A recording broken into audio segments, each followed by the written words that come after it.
चलिए आपका एक कॉन्सेप्ट टेस्ट करते हैं।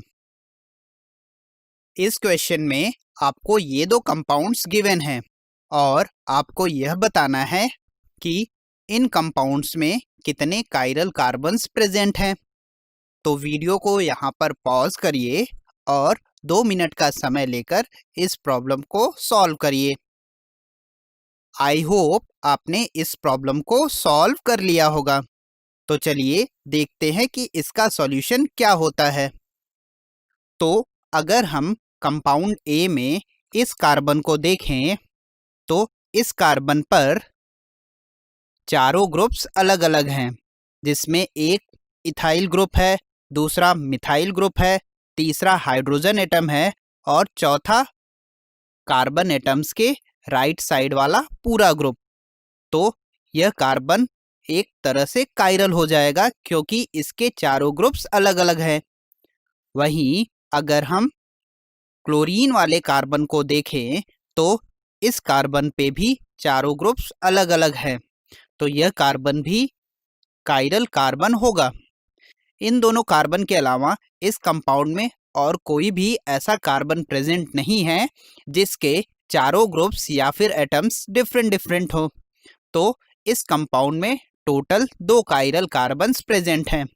वहीं अगर हम सेकेंड कंपाउंड की बात करें तो इस कंपाउंड में अगर हम हाइड्रोक्सिल ग्रुप वाले इस कार्बन की बात करें तो इस कार्बन पर भी चारों ग्रुप्स डिफरेंट हैं, तो यह कार्बन भी कायरल होगा।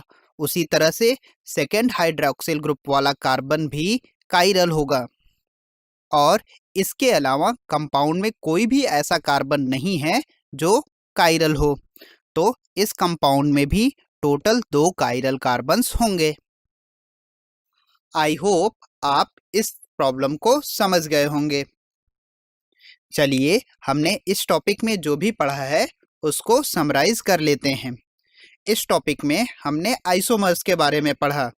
आइसोमर्स ऐसे कंपाउंड्स होते हैं जिनका मॉलिक्यूलर फॉर्मूला सेम होता है लेकिन इनकी प्रॉपर्टीज डिफरेंट होती हैं और ये बहुत सारे टाइप्स के होते हैं। जैसे कि अगर कंपाउंड्स के मॉलिक्यूलर फॉर्मूला सेम है और अगर इनके कंपाउंड में कार्बन स्केलेटन डिफरेंट है तो उनको हम चेन आइसोमर्स कहते हैं।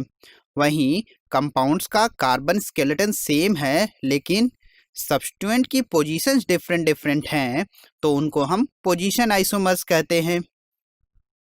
अगर कंपाउंड्स का मॉलिक्यूलर फॉर्मूला सेम होने के बाद इनके फंक्शनल ग्रुप्स ही डिफरेंट हो जाते हैं तो उनको हम फंक्शनल आइसोमर्स कहते हैं। वहीं कंपाउंड अगर प्लेन पोलराइज्ड लाइट के साथ डिफरेंटली बिहेव करते हैं तो उनको हम ऑप्टिकल आइसोमर्स कहते हैं। और इस टॉपिक में हमने ज्योमेट्रिकल आइसोमर्स के बारे में भी पढ़ा है, जो कि कार्बन कार्बन डबल बॉन्ड के अराउंड रिस्ट्रिक्टेड रोटेशन के कारण अराइज होते हैं। अब तक पढ़े हुए कॉन्सेप्ट के बेसिस पे आप इस प्रॉब्लम को सॉल्व कर सकते हैं।